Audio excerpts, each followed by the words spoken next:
Hello বন্ধুরা, তোমরা সবাই কেমন আছো? আশা করি ভালো আছো। ভালো থাকো সবাই। এই যে তোমাদেরকে আমি একটা জিনিস দেখাবো, তার জন্যই আজকে ভ্লগে আসা আমার। এই যে দেখো, আমাদের একটা খরগোশ নিয়ে এসেছে বাড়িতে। আবার ওই যে এখানে বসে আছে খরগোশটা। আরো তোমাদেরকে দেখাবো যে খরগোশটা এসে করে আমাদের বাড়িতে বাচ্চা দিয়েছে। দেখাচ্ছি তোমাদেরকে। এই যে দেখো কত সুন্দর কিউট কিউট বাচ্চা। এই যে দেখো 5টা বাচ্চা দিয়েছে। রেখে দিয়ে এখন ওদেরকে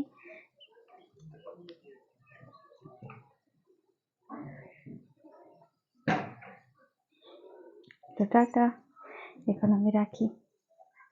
তোমাদেরকে ওইটা দেখাবার জন্যই আমি ব্লগে এসেছিলাম। অনেকদিন ভাবছিলাম, 3-4 দিন হয়ে গেল যে তোমাদেরকে দেখাবো আমি এই বাচ্চাগুলো। এত সুন্দর সুন্দর কিউট কিউট বাচ্চা।